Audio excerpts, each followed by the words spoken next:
No one noticed when he stopped near the old window of the hardware store, where the glass no longer properly reflected the faces of passers-by.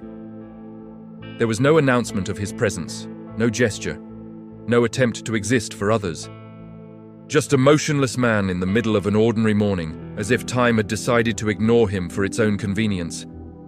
The city moved on. It always did. People passed by him as if crossing an empty space.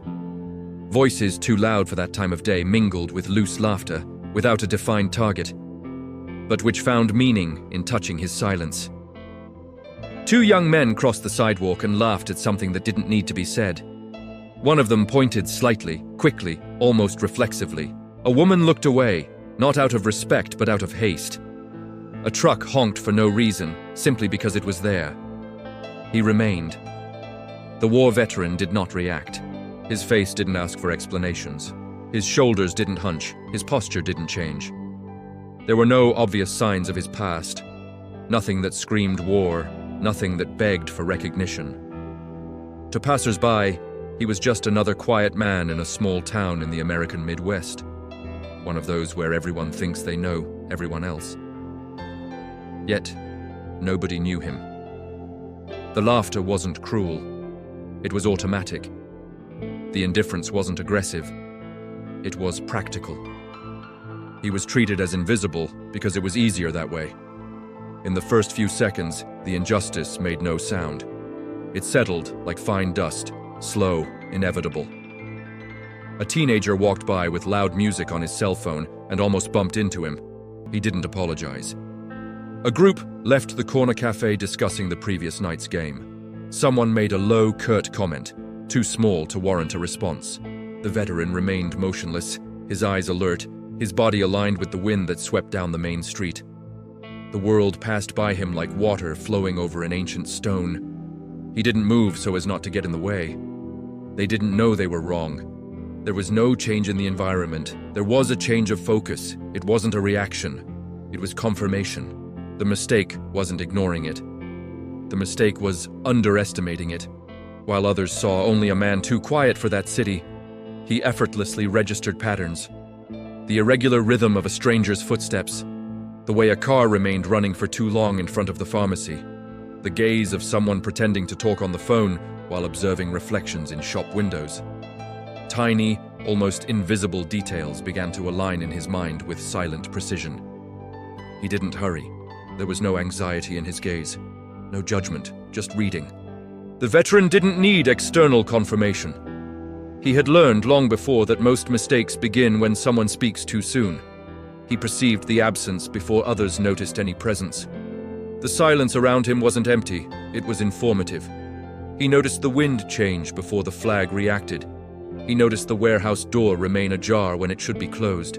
He noticed someone's wrong way of occupying the right space. He hasn't done anything, not yet. The promise hung in the air, contained, implicit, like a distant thunderclap that doesn't hasten the rain but guarantees it will come. The spectator understands what no one else on that street understands. He knows something the others do not. Not because he overheard a secret, but because he perceived a deviation, a broken pattern, a detail out of place. The city seemed too normal to warrant attention. The American Midwest has this dangerous characteristic. Everything seems stable until it isn't. Aligned facades, predictable schedules, faces that repeat themselves every day. The church bell struck the hour with ancient precision. A dog barked once and stopped. Dry leaves swirled on the sidewalk before settling down. Lights came on behind windows even though it was still daylight. The veteran observed the whole, not the parts. He knew the value of routine and the danger when it becomes too comfortable. He didn't react to the laughter. He didn't react to the disapproving glance. He didn't react to the snide comment. Restraint wasn't weakness, it was discipline. The silence was a warning that no one there knew how to read. Every breath was measured, every blink marked the time. His body was relaxed, but ready. There was no visible tension, only presence. He knew that acting too soon draws attention. And attention in that place didn't mean security. The sounds of the city mingled, a car door slamming, the metallic creak of a loose license plate, footsteps echoing on the cold asphalt. Everything was ordinary, everything was calm. And yet, something was out of place. It wasn't fear, it was recognition. The war veteran felt it, as he always had, not in his chest, but in the space between one sound and another, in the interval, in the slightest delay, in the lack of synchronicity. He adjusted his body weight almost imperceptibly, like someone settling in to wait for something they know is coming. His gaze swept across the street without fixing on anyone. It didn't need to. The reflection in the shop windows already said enough. The shadow cast by a lamppost revealed more than just a face. He registered, filed away, waited. There was no urgency. Haste has always been the enemy of clarity. More laughter arose in the background. It wasn't about him, but it could have been. To the city, it made no difference. To the veteran, it did. Not out of wounded pride, but because of his ability to read the atmosphere. The disdain distracted him. The indifference opened up spaces. Invisible, he saw everything. The wind picked up. A piece of paper crossed the street and stopped at his feet. He didn't look down. He'd already seen it. The light shifted, as if the day were breathing. The bell didn't ring again. The car stopped. The warehouse door remained open. The pattern held true. It wasn't time yet. The veteran's silence didn't ask for applause. It didn't demand understanding. He wasn't there to be seen. He was there because being there made sense. The city didn't feel it. The people didn't feel it. But the silence did. And he trusted in silence.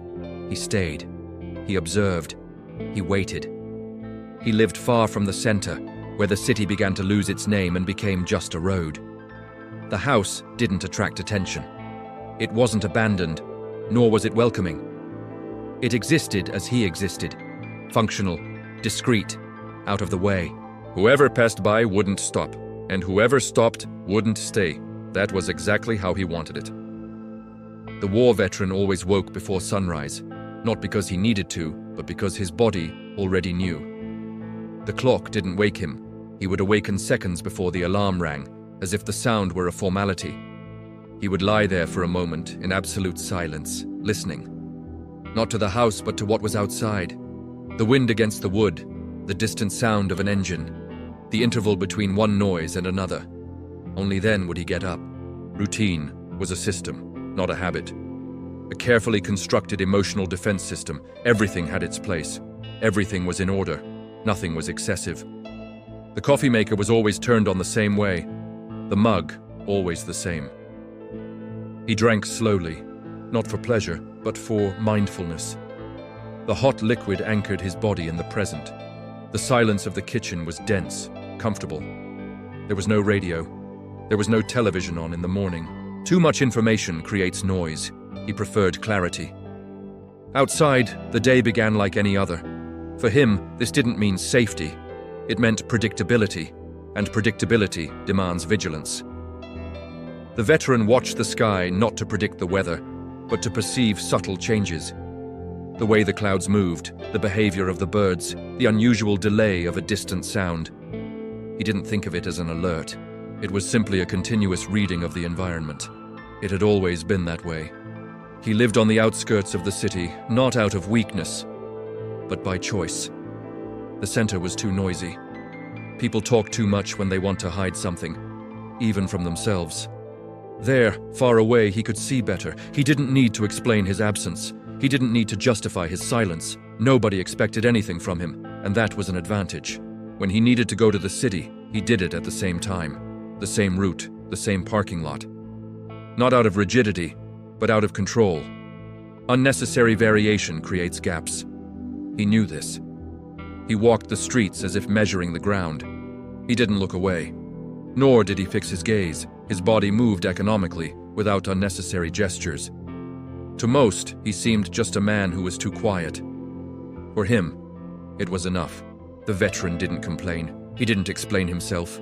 He didn't correct those who underestimated him. He had already learned that trying to be seen is the quickest way to lose an advantage. The world was in a hurry to label people. He let it. The label served as camouflage. While they thought he didn't see, he saw everything. There were times when solitude became almost comfortable, not in the sense of peace, but of control.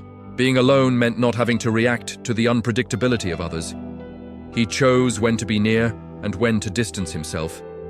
Isolation wasn't escape. It was strategy, a well-defined emotional perimeter. At night, the silence changed in quality. It became heavier, more attentive. He kept few lights on, not for economy, but out of habit. Windows partially covered, doors always locked the same way. He didn't double-check.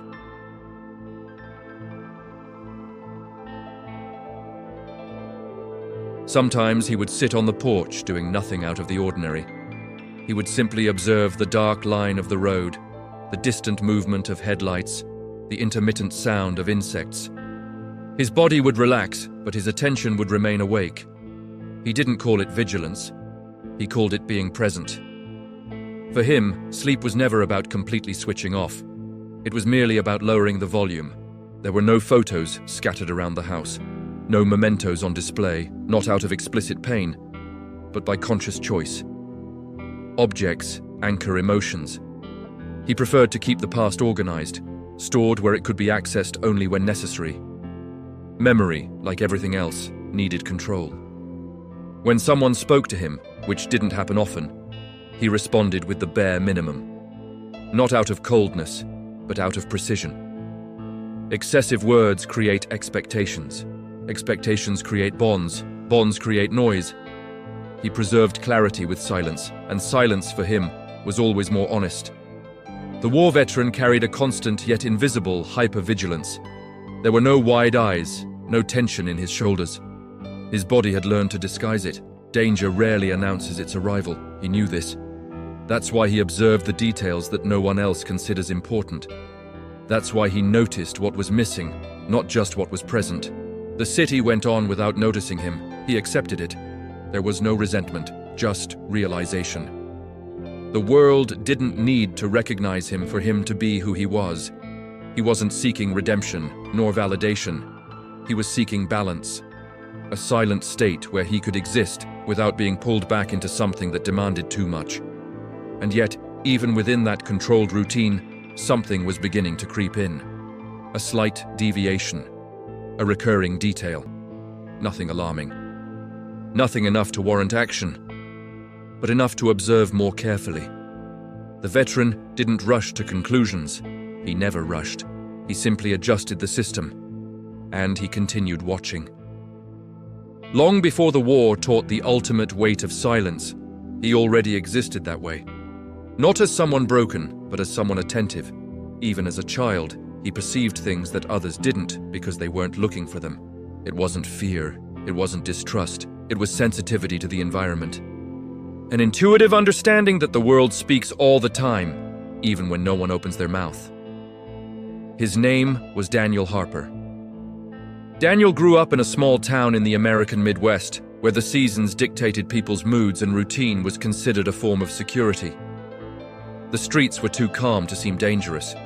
The houses had low fences, not for protection, but to define boundaries. People knew each other by name, but rarely truly knew each other. It was in this predictable space that Daniel learned to observe. He wasn't a troubled child, nor was he the center of attention.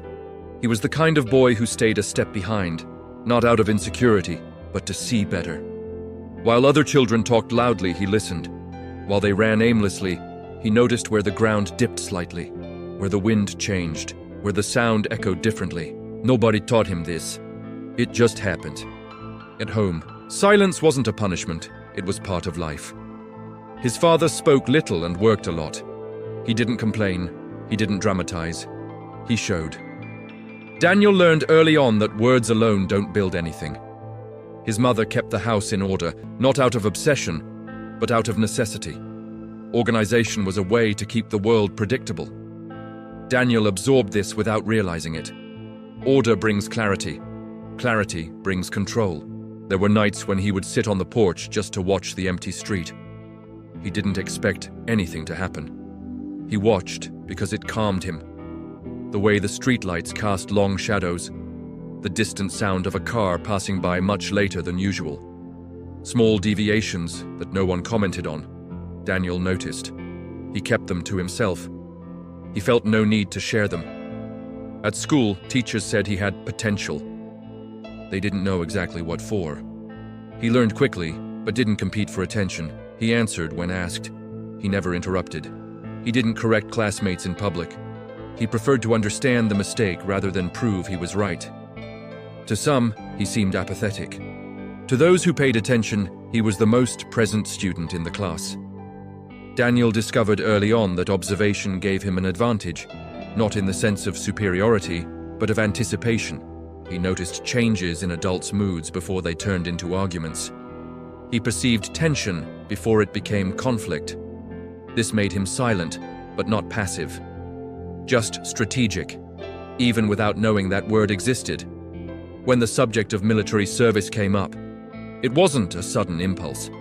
There was no dramatic scene, no heated conversation about patriotism. The decision matured quietly, like everything else for him. The army represented structure, purpose, clear rules. A system where attentiveness, discipline, and self-control weren't seen as strange, but as virtues. Daniel informed his family without asking permission, not out of rebellion, but out of quiet conviction. The silence that followed the news was heavier than any argument. Mom hugged him longer than usual. Dad nodded silently. There were no speeches, only understanding. They knew that this boy wasn't running away. He was going exactly where he had always been preparing to go. During training, Daniel once again went unnoticed at first. He didn't stand out physically. He didn't seek recognition. He observed the instructors, his colleagues, the standards. He learned from the mistakes of others. He adjusted before being corrected. While some spoke to ease the tension, Daniel listened to understand the environment. The silence was beginning to take on a different function. It was there that the childlike drawing transformed into a tool. The same gaze that observed empty streets now observed human behavior under pressure. Who talked too much when nervous?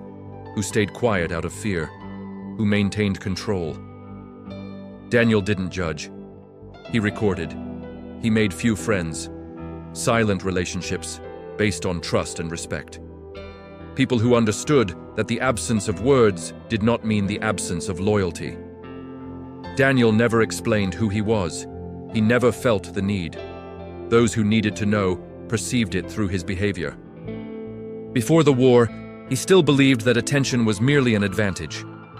He didn't yet know that observing sometimes meant carrying things alone. He didn't yet understand that seeing first could mean suffering first. Silence, until then, was light. Functional. An ally.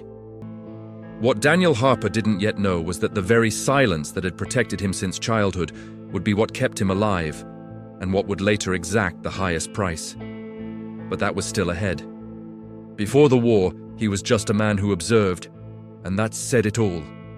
The war didn't begin for Daniel Harper the moment he arrived on the other side of the world. It began when the silence changed its texture. Before, the silence was space. Then, it became weight. A weight that didn't crush him all at once, but accumulated in thin, almost invisible layers, until it made each breath more conscious. At first, he observed as he always had. That was what he knew how to do. That was what kept him centered. The environment was strange, hostile, unpredictable, but human behavior followed familiar patterns. Fear, haste, an excess of words to fill the void. Daniel noticed who talked too much when they needed to be silent, who was silent when they needed to speak. He quickly learned that war is not made only of actions, but of silent micro-decisions. There were times when observation saved lives. Small deviations, a sound out of rhythm, a detail that didn't fit the scene. Daniel didn't shout. He didn't dramatize. He pointed. He waited. He only acted when he was sure. Sometimes that was enough to prevent the worst. Other times, it wasn't. The situations in which his warnings were ignored were etched in a different way. Not as images, but as unanswered questions. What if he had spoken louder? What if he had insisted? What if the silence had been interpreted as doubt when it was certainty? The war taught Daniel that observation is not always enough, but it also taught him that acting too quickly can be costly. Between these two extremes, He learned to carry the weight of decisions that no one else saw. The battlefield didn't make him silent. It made the silence heavier. Every pause came to hold too many possibilities. Every absence of sound was analyzed as a threat or a warning. Daniel slept little. Not out of conscious fear, but because his body wouldn't switch off. Rest came in short fragments, interrupted by an attention that refused to relax completely. He saw men change in a matter of days. Some became aggressive, others withdrew. Some tried to laugh to survive. Daniel observed them all. He didn't judge, he didn't comment, he kept quiet. Silence there was a form of respect. To speak too much about what was happening seemed like a betrayal of what could not be explained. There were times when the right choice wasn't clear, situations where any decision left its mark. Daniel learned that carrying the weight of a decision is different from carrying the guilt. But the line between the two becomes blurred when silence is the only place to process what happened. He didn't scream at night. He didn't have emotional outbursts. He just stayed awake, staring at a fixed point, reviewing minute details as if he could rearrange them. The body began to respond before the mind. An unexpected sound made the muscles adjust. A quick movement drew immediate attention. There was no panic. There was constant readiness. The state of alert became permanent.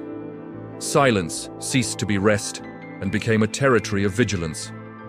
Daniel realized there were things he wouldn't take home. Not by conscious choice, but by necessity. Some experiences are beyond words. Others shouldn't be shared with those who weren't there. He decided, silently, that he would carry this alone. Not out of heroism, but out of necessity. The silence became restraint. When the war finally ended for him, there was no immediate relief. There was no sense of closure, just a strange absence, as if the world had suddenly dimmed, leaving echoes that were hard to ignore. Daniel returned physically whole, but with silence occupying more space than before. The marks weren't visible. There were no open wounds to justify the heaviness in his eyes. To an outsider, he seemed fine. For him, something had been permanently rearranged. The silence was no longer just a strategic choice, it was a condition. He learned that observing in silence saves lives. But he also learned that observing means seeing things that never cease to be seen. The battlefield taught Daniel that the price of constant attention is carrying memories that don't ask permission to return. They simply return, in the calmest moments, in the intervals, in the prolonged silences. Still, he didn't break. He adjusted, as he always had. The war veteran didn't leave the war seeking applause or recognition. He left seeking control. Control over what he remembered, over when he remembered, over how he moved forward. The war didn't transform him into someone different. It merely removed any remaining illusions about the world. The silence ceased to be light. It became dense, informative, necessary. And Daniel Harper learned to live inside it. The first sign didn't come as a threat. It came as a repetition. Daniel Harper noticed this on a morning too ordinary to warrant any special attention. The kind of morning the city considered safe simply because it existed. The sky was clear, the wind light, the traffic predictable.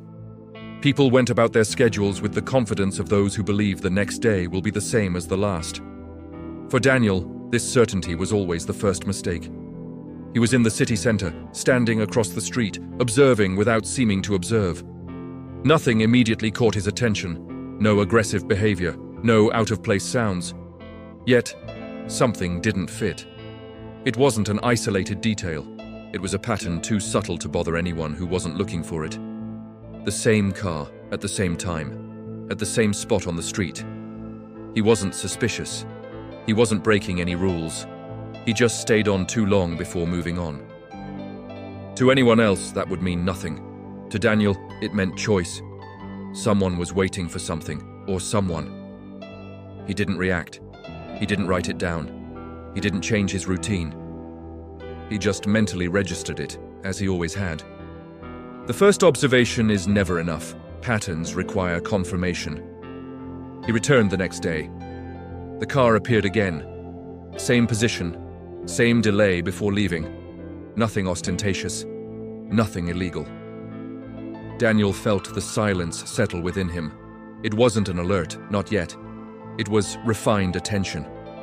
The kind of attention that doesn't quicken the heart, only slows the thinking. He observed who passed near the vehicle. He observed who didn't pass. He observed reflections in shop windows, peripheral movements, small changes in behavior in those crossing that area. Nothing screamed danger, but something insisted on not aligning. In the following days, the pattern repeated itself. Sometimes the car was different. Sometimes the position changed by a few meters. But the pattern remained. Prolonged presence, late departure, absence of a clear reason. Daniel didn't conclude anything. He didn't need to. His job wasn't to interpret too early, it was to wait. Meanwhile, the city remained oblivious. Children went to school. Shopkeepers opened their doors. Trivial conversations filled the air.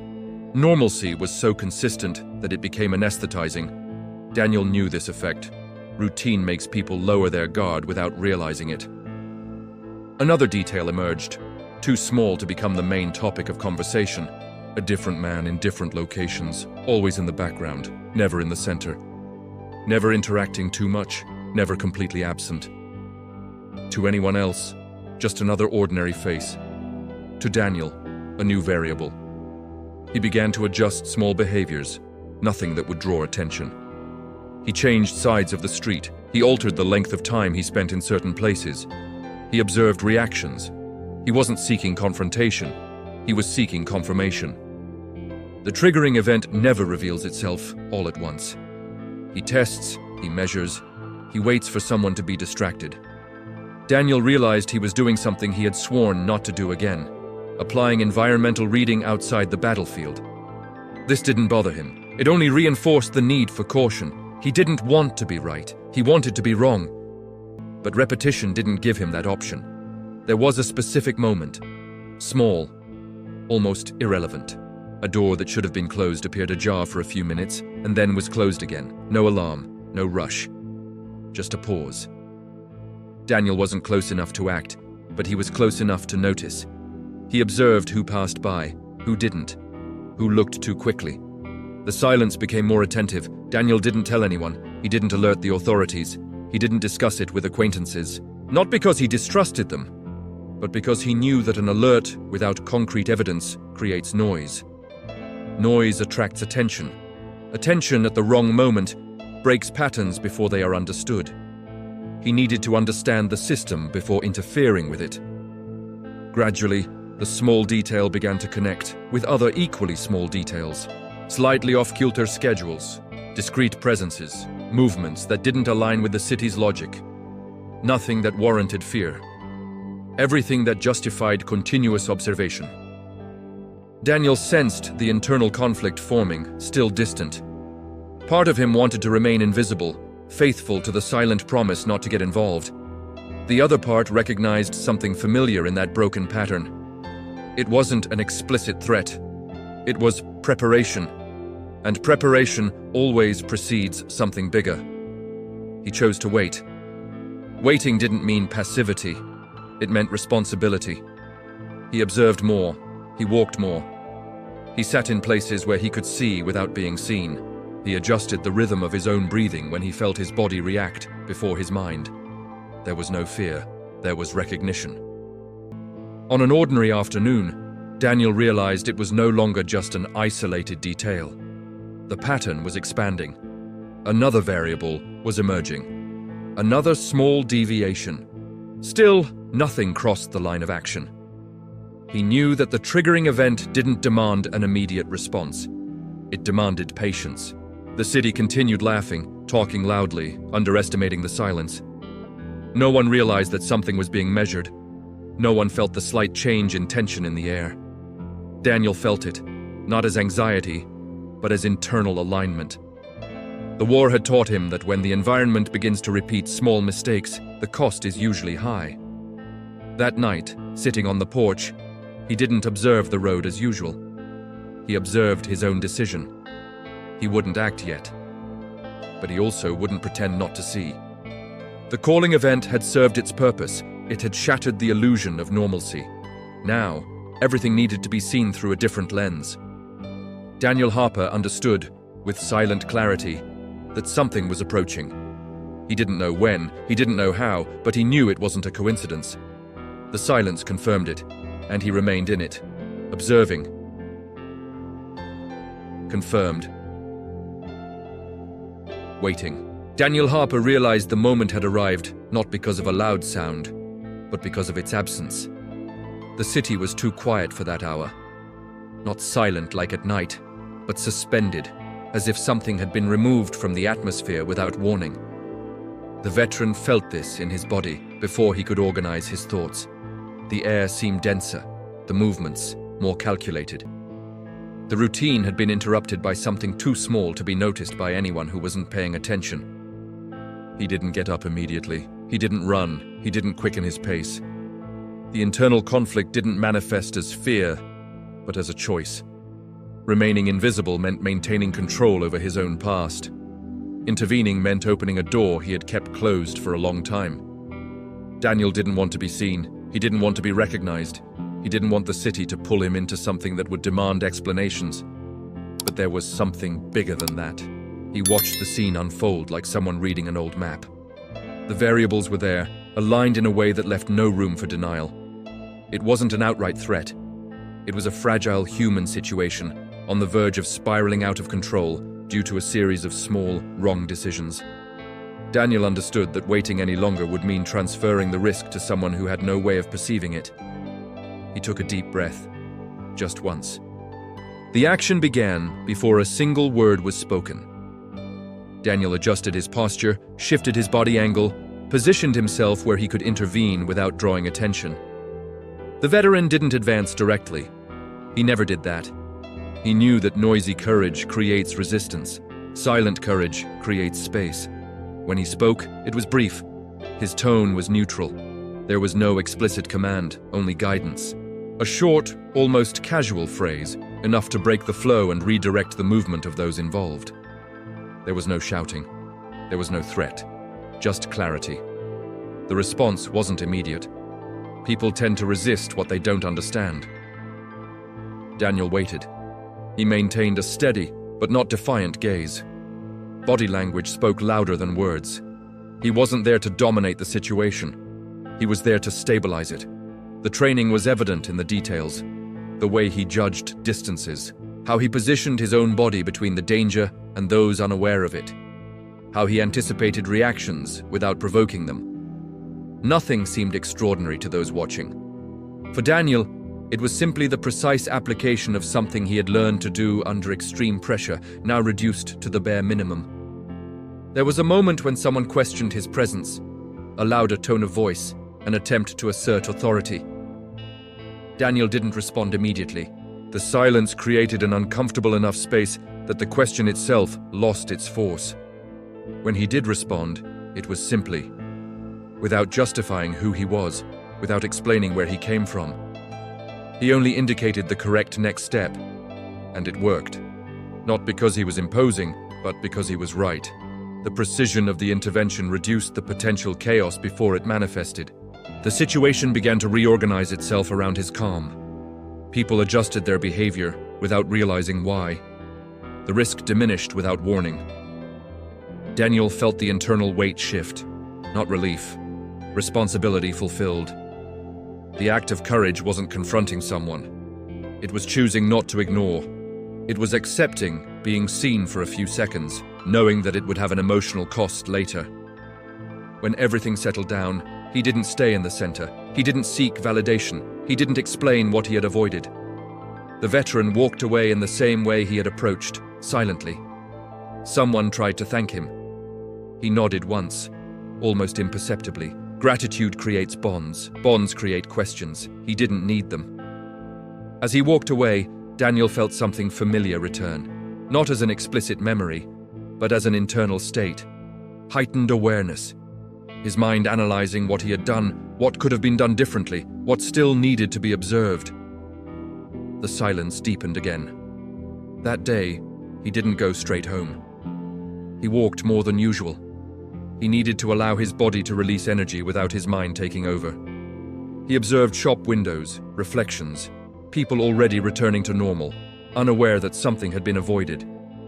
The city moved on. It always moved on. The internal conflict began to manifest itself more clearly. He knew that this intervention changed something, not the environment, but him. The veteran had crossed a line he had sworn not to cross without absolute necessity. And the necessity had proven real. This did not reassure him. It only confirmed that silence did not absolve him of responsibility. That night, sitting on the porch, Daniel didn't observe the road out of habit. He observed his own body, the way his muscles still retained a residual readiness, the way the silence seemed heavier than usual. He didn't regret it. But he also didn't romanticize what he had done. Courage for him was never heroism, it was silent duty. He knew that this act didn't end anything. On the contrary, it probably attracted unwanted attention.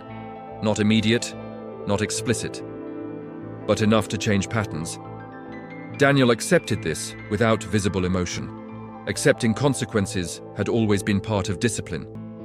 The veteran understood, with restrained clarity, that the humanity of the gesture lay not in saving someone from something dramatic.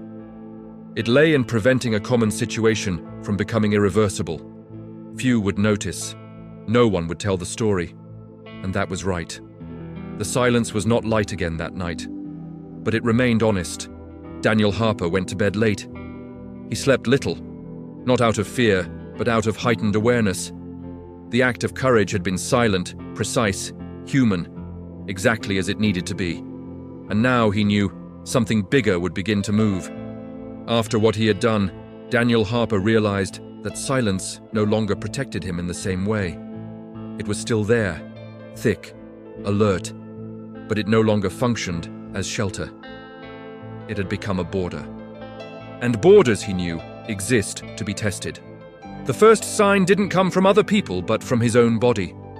Upon waking, even before opening his eyes, Daniel felt the tension building up in his muscles as if he hadn't slept enough, even though he had remained lying down for hours. It wasn't physical exhaustion. It was the weight of maintaining control when control had already been partially compromised. He remained motionless for a few seconds, listening to the house, the wind, the intervals between the sounds. The environment was the same. He wasn't.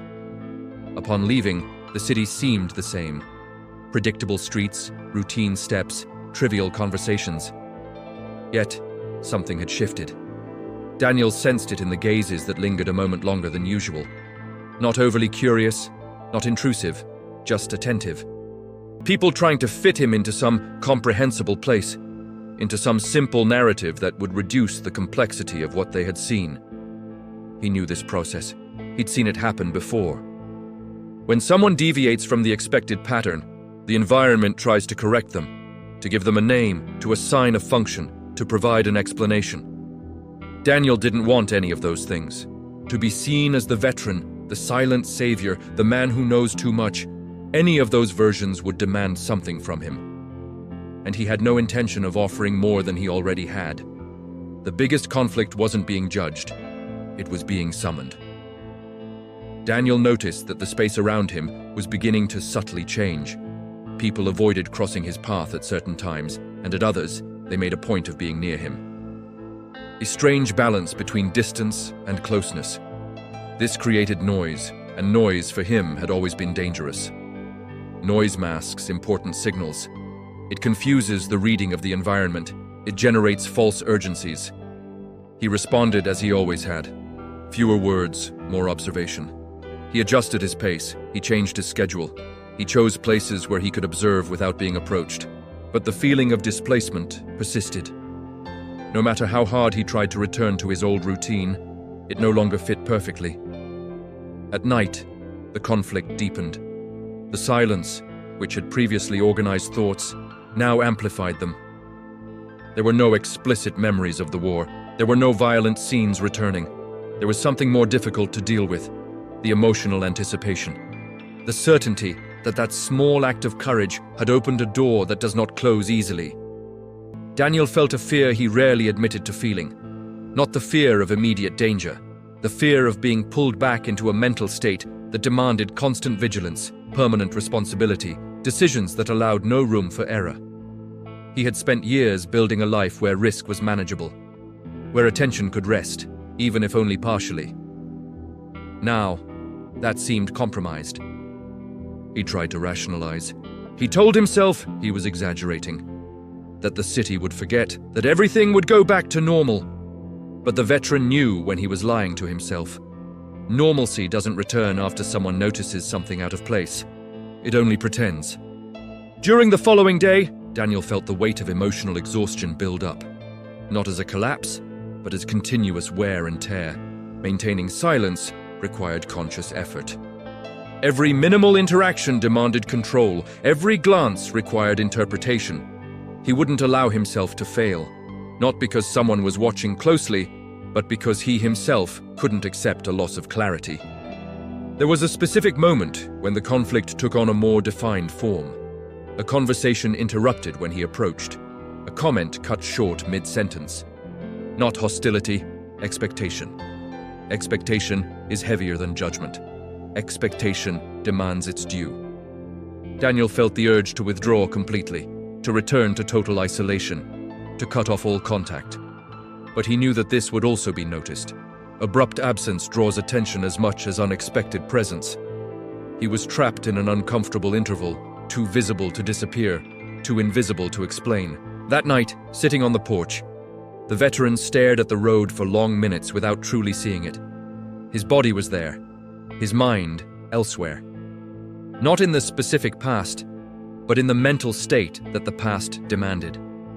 The constant readiness, the incessant reading, the feeling that any relaxation could be costly. He felt the silent vulnerability settle in, heavy and persistent. There were no tears. There was no emotional outburst, only the recognition that remaining whole would require more than silence from then on. The greater conflict was not an external event. It was the struggle to prevent the past from regaining control under the guise of responsibility.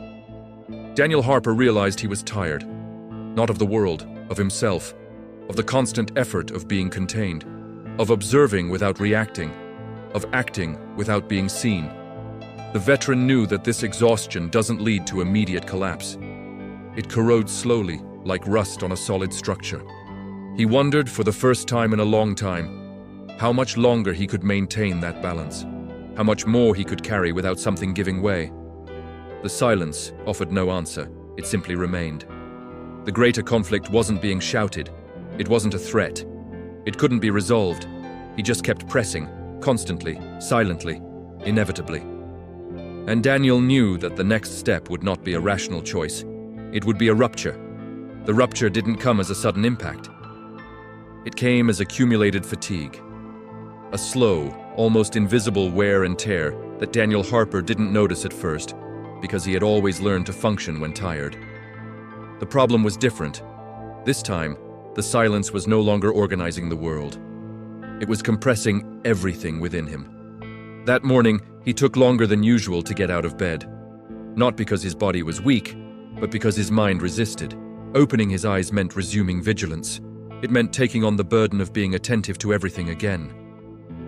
Daniel remained motionless, staring at the ceiling, listening to the sounds of the house as if they were foreign. The creaking of the wood, the wind passing through the crack in the window. Each noise seemed to occupy too much space. The veteran realized with unsettling clarity that he was tired of observing, not tired of living, tired of maintaining control. He got up anyway. Habit overcame his will. He prepared the coffee the same way, used the same mug, followed the same movements. Everything was the same, but nothing was the same. The silence no longer offered restraint. It only returned questions he had avoided for years. Leaving the house, he felt the world was too close. People, sounds, movements. Everything seemed to be moving a little further than necessary. It wasn't paranoia, it was saturation. Daniel knew when his mind was starting to lose its ability to filter. In war, that state demanded immediate action. Here, it demanded something he no longer knew how to do. Stop. He walked aimlessly. He needed to expend energy, but he didn't know where to put it. He sat on a secluded bench where there was less movement. He stayed there for long minutes, looking at the ground, not at his surroundings. That was already a sign. Daniel always observed his surroundings. Avoiding eye contact was a silent form of collapse. The memories didn't come as clear images. They came as sensations. The weight in my chest, the shorter breaths, the tension accumulated in my shoulders, bodily states that didn't ask for permission. The past didn't need scenes to manifest itself. It was enough for the body to remember. He closed his eyes for a few seconds. He tried to organize his thoughts. He failed. The silence became oppressive. There was no noise to break it, no distraction sufficient. The veteran realized he had spent too much time bearing it all alone. The restraint, once a virtue, now exacted too high a price. Daniel didn't cry. He didn't scream. He didn't lose control. He simply felt something give way inside, silently and definitively. The breaking point wasn't visible to anyone around. People passed by. They talked. They laughed. The world continued on indifferently. Daniel remained seated, motionless, while his mind revisited not specific events, but old decisions. Moments when observation wasn't enough. Moments when silence saved him. And moments when silence came at a high price. The line between responsibility and guilt began to blur. He felt the weight of all the times he had chosen to carry the burden alone. All the times he had decided not to share in order to protect others, or perhaps to protect himself. The rupture wasn't an explosion, it was moral exhaustion. The feeling of having done everything right and yet still carrying consequences that never end. Daniel rose slowly and returned home before sunset. He didn't want to be out when the light changed. Changes in light always intensified the silence. Upon entering, he closed the door more carefully than usual, as if that gesture could contain something that had already escaped. Inside the house, the silence was absolute. Not comforting, absolute. Daniel sat at the kitchen table and remained there for an unmeasured amount of time. His body was present, his mind fragmented, not confused, but overly clear. Too much clarity can be paralyzing. It was there in that small, familiar space that he almost gave up. Not from life. To support. To give up observing. To give up intervening. To give up carrying responsibilities that no one explicitly asked for, but that he had always assumed. The idea didn't come as a decision, but as a silent temptation. To stop caring. To let the world go on without his input. Without his care, without the attentive silence that had always prevented something worse. That was the most painful part, because Daniel had always believed that observing in silence was his way of contributing, his way of remaining human. To question this meant questioning who he was when everything was taken away. The veteran placed his hands on the table and took a deep breath. Not to calm down, but to stay present. The rupture wasn't a total loss of control. It was a point of maximum tension, a moment when everything could collapse or reorganize itself. He stayed there until night fell completely. Shadows filled the house. The dim light did nothing to dispel the weight. The silence seemed to press in from all sides. Daniel felt, for the first time since the war, that he didn't know what to do next. Silence offered no answer. Discipline alone was not enough. Observation didn't solve the problem. The moment of rupture brought no relief. It brought raw vulnerability. The war veteran, who had always known how to wait, now had to decide whether he would continue to exist only as an observer, or whether he would accept acting again, even if it meant being pulled back into everything he had tried to keep at a distance. Daniel Harper remained seated, motionless, as the night wore on. The silence was crushing. And at some deep point, he knew that something needed to change. The moment didn't announce its arrival. There was no siren, no shout, no clear sign of urgency. Daniel Harper knew it was time for the same reason he always had. Everything had become too clear. The chaos didn't begin with noise. It began with alignment. The variables he had been observing, separated by days of silence, finally fit together like pieces of a system that only makes sense when viewed from afar. He felt his body respond before his mind could even formulate a conscious plan. There was no anxiety. There was no rush. The clarity was absolute. The kind of clarity that only emerges after experiencing complete exhaustion. The veteran realized he was no longer fighting the silence. He was using it again. Daniel stood up calmly. There was no doubt. There was no internal conflict at that moment. The hesitation was gone, along with the silent collapse of the previous night. Now, everything was functional. The silence had ceased to crush and had returned to organizing. He walked through the city without changing his pace. He didn't need to run. Running draws attention. He knew every street, every space between buildings, every point where visibility closed in or opened up. It wasn't sentimental memory, it was practical reading. The city, for him, had always been a map. The unfolding event didn't seem serious to a superficial observer. People went about their routines, cars passed by, conversations continued. That's precisely what made the situation dangerous. Real risk almost never presents itself as an explicit threat. It hides within normality. Daniel positioned himself where he needed to be without anyone noticing. He adjusted his body angle. He assessed distances. He identified exits. There was no improvisation. There was adaptation. The training manifested itself not as rigidity, but as controlled fluidity. When the action began, it was small. A simple gesture, a minimal intervention. Daniel didn't confront. He didn't dominate. He didn't impose unnecessary force. He redirected. He altered the sequence of events enough to break the wrong outcome. This required absolute precision. A minor error would amplify the problem. An excess of action would draw too much attention. He spoke little. Perhaps a sentence. Perhaps none. The tone was neutral, almost every day. The goal wasn't to frighten, but to interrupt the flow, to create a second of pause where before there was none. The pause is the most powerful tool when you know how to use it. The environment reacted without understanding why. People adjusted their behavior. Someone changed position. Someone hesitated. The pattern broke down. The danger began to lose shape. Daniel remained alert. He didn't relax too soon. He knew that the most dangerous moment is when you believe it's all over. There was a critical moment, brief, almost invisible, a point where the situation could have slipped into something irreversible. Daniel intervened with surgical precision. The movement was quick, controlled, without gratuitous aggression. There was no applause. There was no shock. Only correction. The climax happened there. Not like an explosion, like perfect alignment. Daniel felt his body stabilize, his mind clear. The silence was present, yet functional. Everything was exactly where it should be. The system had been corrected before it collapsed. Few would notice. Perhaps no one would fully understand. It didn't matter. When it was all over, there was no formal closure. The world simply went on. People resumed conversations. Vehicles continued on their paths. The city absorbed the event, as it always had, without full awareness of what had been avoided. Daniel withdrew unnoticed.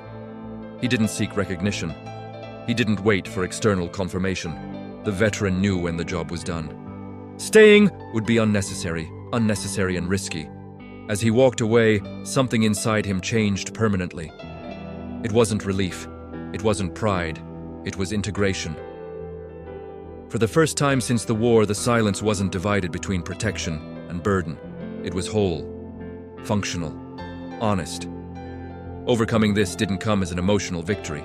It came as mature acceptance. Daniel understood that he couldn't become completely invisible again. But he also didn't need to be defined by the past. He could exist in the space in between, act when necessary, remain silent when needed, without denying who he was. The veteran felt the real weariness setting in, but it was a different kind of weariness, not corrosive, not overwhelming. It was the weariness of someone who had used everything they had at the exact moment and could now slow down. He took a deep breath. Just once. His body responded. That night, upon returning home, the silence greeted him differently. Still dense, still profound, but not hostile. Daniel sat on the porch and watched the road as he had done before. The difference was internal. He wasn't watching to avoid something. He was watching to be present.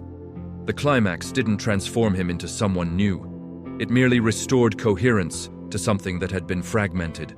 The silence, the observation, the restrained action. Everything regained its meaning as a whole. Daniel Harper did not defeat a visible enemy. It didn't save the day in a cinematic way. It was not celebrated. He did something more difficult. He chose to act at the exact moment, without losing his humanity, without getting lost in the past, without hiding completely. And that was enough.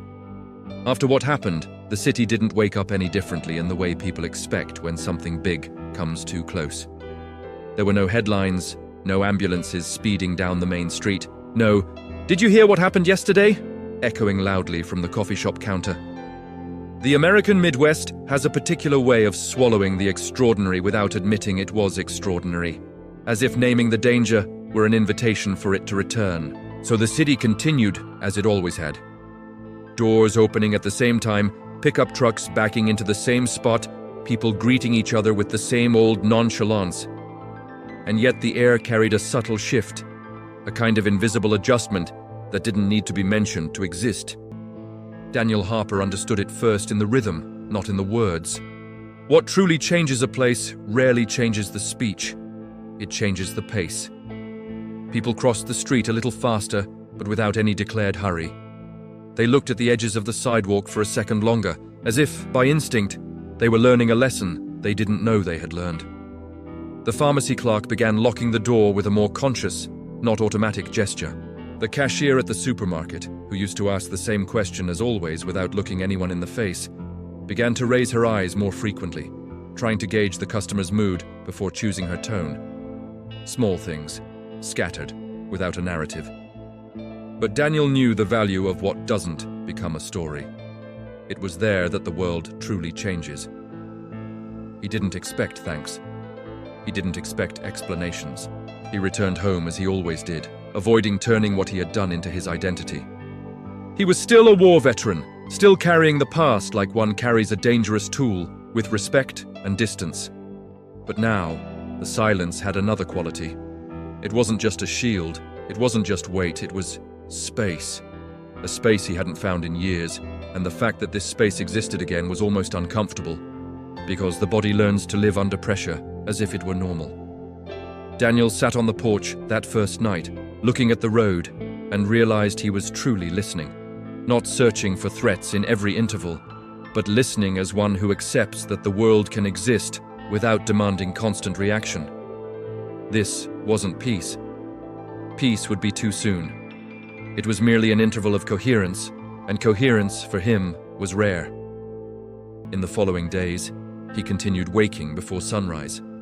The habit still pulled him out of bed seconds before the alarm, as if his body had its own schedule. He made coffee the same way, following the same logic as always. Control, mug, water, time, precise movements. But something had changed the moment he sat down at the table. Before, the silence of the kitchen was a command center, a place where his mind scanned the day before it even began. Now, in a few moments, few, short, almost timid, the silence allowed him to simply be. Daniel watched the steam rising from the coffee, and for a few seconds, he didn't need to transform that into an ambient reading. He simply saw, and seeing without analyzing was a luxury he no longer knew existed. When he went to the city, he didn't change his route to avoid stairs, but he also didn't offer himself up to them. He walked the way he always walked, economy of movement, soft focus, peripheral attention. Even so, he noticed the first wave, people trying to decide who he was. This happened not out of malice, but out of human need. People need to categorize what they don't understand. And the problem with being categorized is that the categorization creates expectations. Daniel didn't want to become the problem solver. He didn't want to become the veteran. He didn't want to become the stranger. He didn't want anything that demanded performance. So he maintained the same expression, the same rhythm, the same minimal response when someone started a conversation. "Good morning. Everything all right?" "Yes." "No." Short words, without loose ends where curiosity could cling. Even so, what he did left a mark on the fabric of the place. A local businessman, one of those men who speak loudly to fill their own insecurity, tried one late afternoon to start a conversation with him near the gas station. He wasn't aggressive. He was too friendly. His voice had that tone of someone who wants to seem like they own a story. Daniel perceived the intention before the sentence was finished, to transform the event into an anecdote, to extract a lesson, to distribute roles. It was the city trying to regain control through narrative. Daniel didn't offer a narrative. He just looked for a moment, nodded once, and let the silence fall like a door closing slowly, without slamming.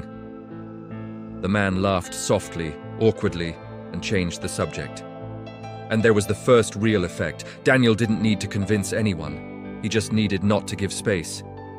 Over time, respect settled where invisibility had once existed. But it was a strange respect, because it didn't come in words. It came in micro-gestures. The waiter at the cafe left his cup on the table without asking if he wanted sugar, as if he had already understood that Daniel didn't want to prolong the conversation. The mechanic at the garage, who always joked with anyone to alleviate boredom, lost the impulse to joke when Daniel entered.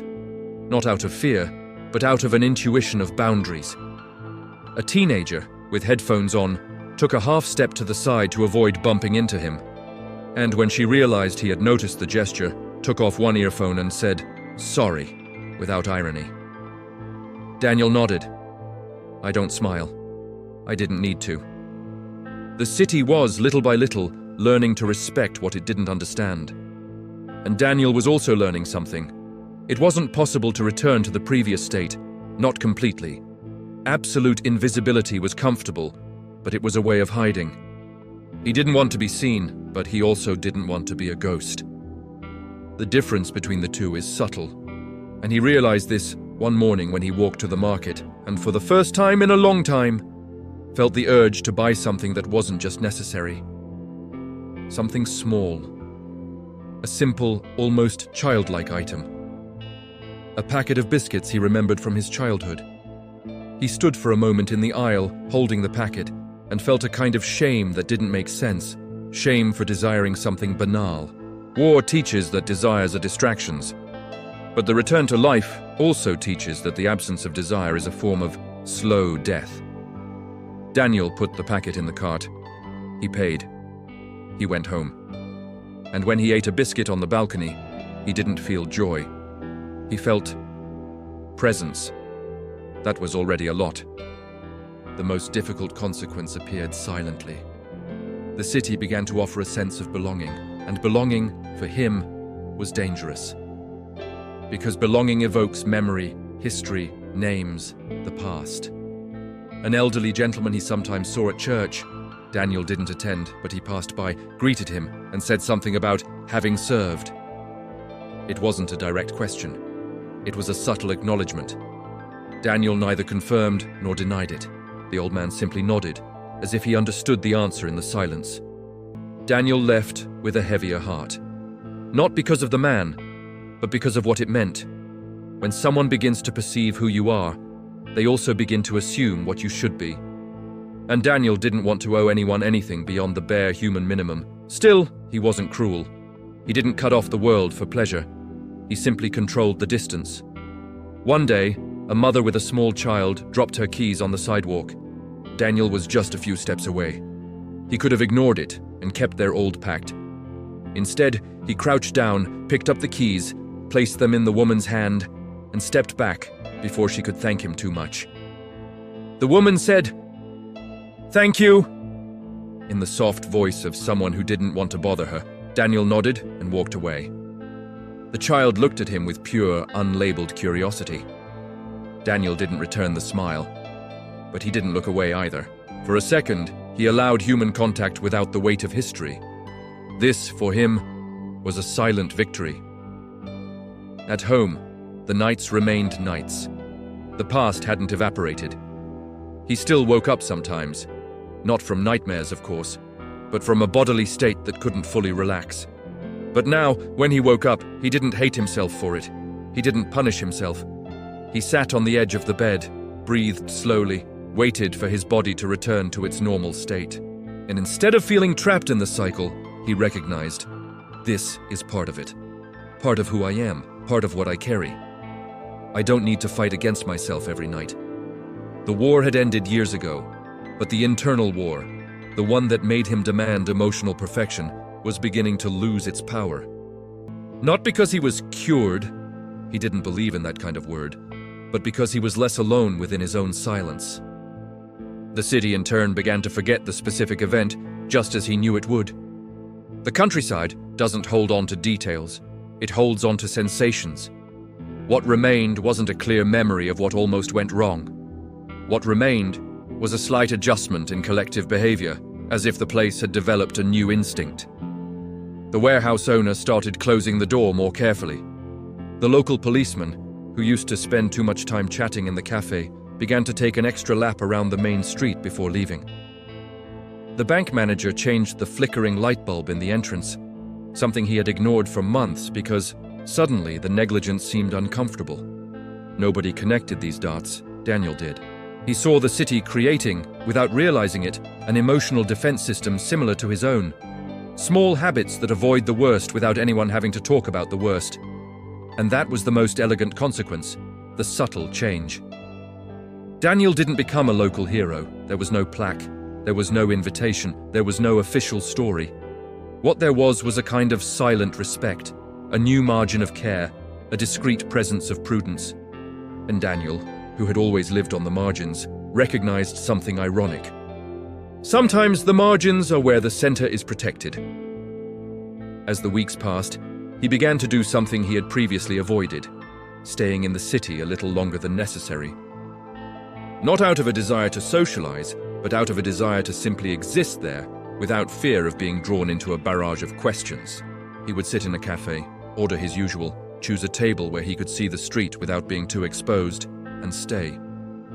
He didn't use his cell phone, he didn't read the newspaper.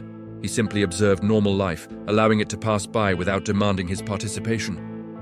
Normality, seen up close, is a delicate phenomenon. Daniel respected that. One day a younger man, perhaps someone who had also served or perhaps just someone who recognized the weight of a face, sat at a distant table and, without looking directly at him, raised 2 fingers in a brief gesture of greeting. Daniel returned the gesture with a minimal nod. Nothing was said. No stories were exchanged. No trauma was shared. Yet something happened. Recognition without invasion. For Daniel, that was rare and enough. The final part of the outcome didn't come in the form of a dramatic scene, but as an internal decision. Daniel realized he could become invisible again if he wanted. He just needed to isolate himself further, cut off routes, close even more doors. But he also realized that this would no longer be a choice for protection. It would be a choice born of fear. And fear, he learned, is a prison that begins with small concessions. So he did what he always did when he needed to maintain control. He established a new system. A simple, almost imperceptible system. Remain silent, yes, but not absent. Observe, yes, but not as an escape. Act when necessary, but without offering himself as a permanent solution. On a cold night, with the wind whistling along the road and the house creaking in its old-fashioned way, Daniel stayed on the porch longer than usual. The sky was clear, few clouds. The city in the distance was a cluster of small lights. He heard a car pass, then another, then nothing. And in the interval, he realized something he hadn't noticed in a long time. The silence wasn't asking anything of him. It wasn't demanding vigilance. It wasn't reminding him of pain. It simply existed, like a calm surface. Daniel took a deep breath once and didn't need to count the seconds to stay in the present. He didn't need to rely on technique. He didn't need to fight against his thoughts. He simply stayed. And staying, for someone like him, was a form of victory. When he went inside, he slowly turned off the light. The house went dark. The world outside continued. Daniel lay down and before closing his eyes thought, without dramatizing, that purpose doesn't need an audience. True purpose is almost always silent.